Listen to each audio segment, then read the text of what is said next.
In a world where fortunes are often inherited, one man dared to chart a different course. Aristotle Onassis, a name not born into opulence, but etched into it.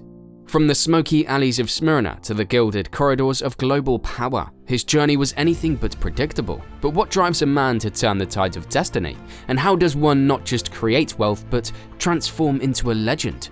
Dive deep with us into the uncharted waters of Onassis' life, where every turn holds a secret, and every secret a story waiting to be told.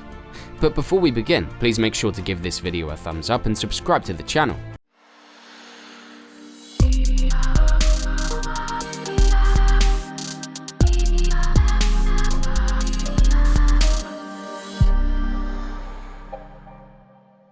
A visionary's humble beginnings. Aristotle Onassis, effectively known as Ari by those close to him, was born on January 15, 1906, in the picturesque town of Smyrna, which is now part of modern-day Turkey.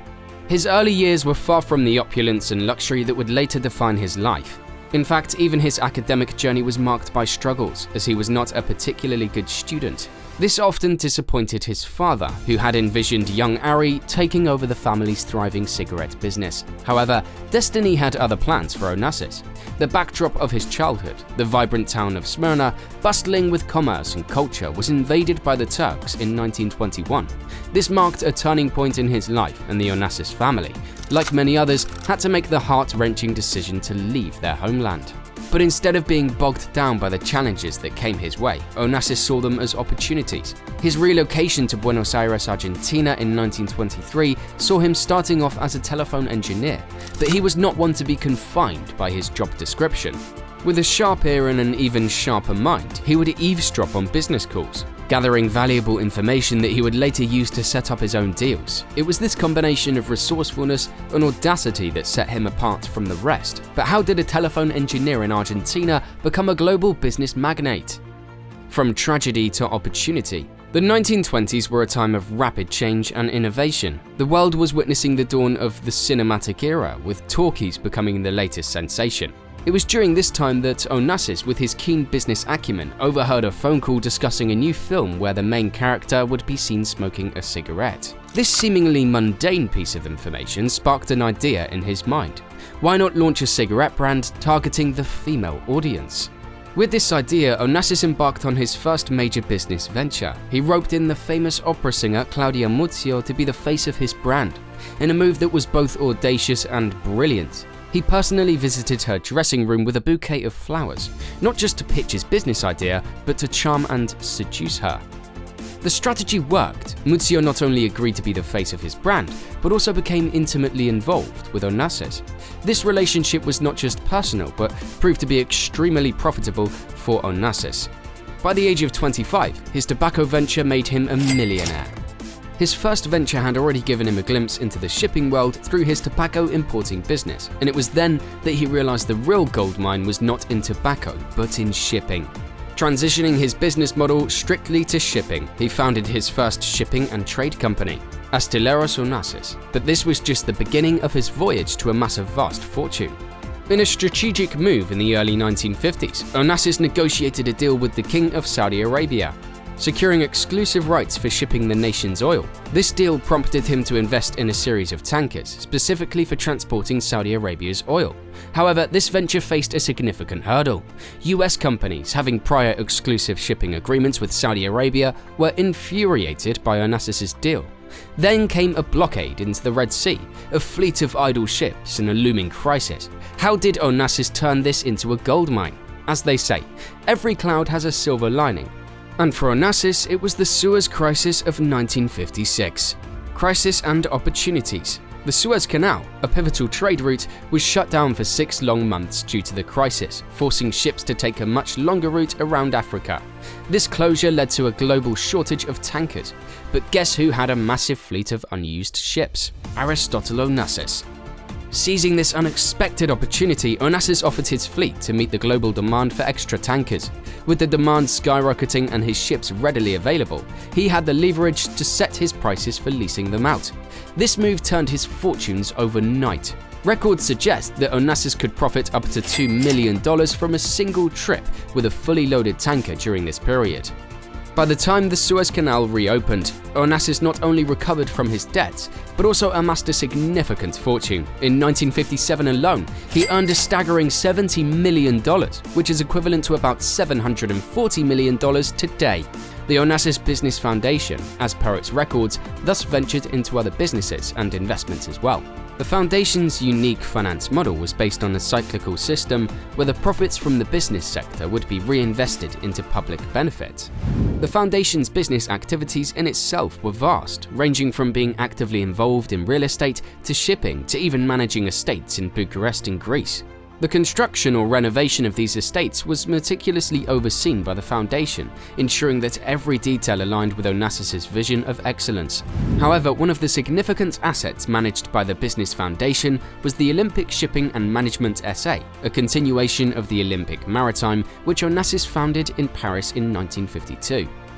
The company fleet consisted of 19 tankers with a combined total DWT of 5 million tons. This fleet was managed meticulously, ensuring the safety of both the crew and the environment.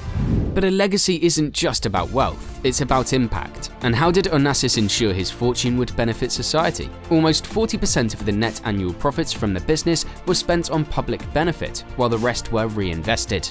So what drove Onassis to think beyond profits? Was it a start for his journey from new money to old money? We'll see in a moment. Skorpios, a personal paradise. Skorpios is a name that resonates with the grandeur of the Onassis legacy, located off the western coast of mainland Greece. This 205-acre island was purchased by Onassis in 1963 for a mere 3.5 million drachmas, equivalent to about $14,000 today. But the island, initially barren, underwent a transformation that would make it the epitome of luxury and exclusivity.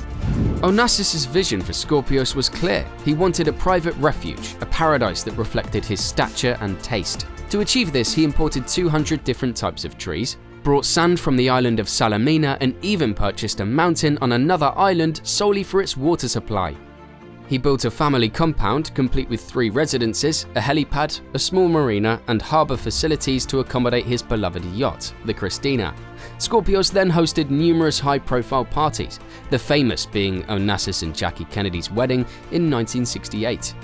The island, over the years, became a symbol of old money, a testament to Onassis' journey from a struggling immigrant to a billionaire with an island to his name. However, after Onassis' death, the island's ownership passed through various hands, including his granddaughter Athena. In 2013, it was sold to Russian billionaire Dmitry Rybolovlev for $153 million. Rybolovlev had plans to transform Skorpios into a luxury resort, a project that was approved by Greece in December. This resort, set to be completed by 2024, promises to be a haven for the ultra-rich, with facilities of Davos-like standards. Legacy and end. Aristotle Onassis' journey from rags to riches is a tale that's been told time and time again. But the real story lies not in the accumulation of his wealth, but in its preservation and transition from new money to old money. The term old money often refers to wealth that has been inherited over generations, but in the case of Onassis, it was about establishing a legacy that would endure long after he was gone. Athena Roussel, the last direct descendant of Aristotle Onassis, on her 18th birthday, inherited a staggering fortune, estimated to be around £1.7 billion. But this inheritance was not just about money, it was about the legacy of a family that had seen its fair share of tragedies and triumphs. From the tragic death of her mother Christina in a Buenos Aires bathtub to the ultimate demise of her brother Alexander in a plane crash. The Onassis family's history is riddled with heartbreak, yet amidst all this, the Onassis name has remained iconic, especially in Greece.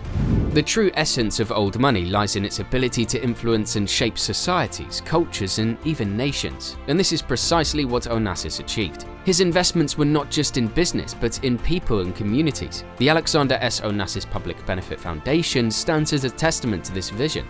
Established in memory of his son Alexander, the foundation aims to promote Greek culture, offer scholarships, and support public health and social welfare projects.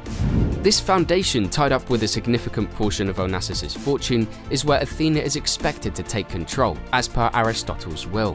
However, the transition to old money is never smooth. Over the years, the Onassis fortune has seen its fair share of legal battles, from disputes over the administration of Athena's estate to allegations of financial mismanagement.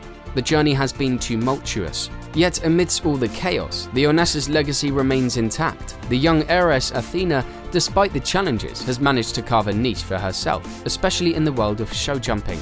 Her aspirations to compete for Greece in the 2004 Athens Olympics further solidified her connection to her Greek heritage. If you liked the video, please consider subscribing and sharing so we can keep bringing more content like this. See you next time!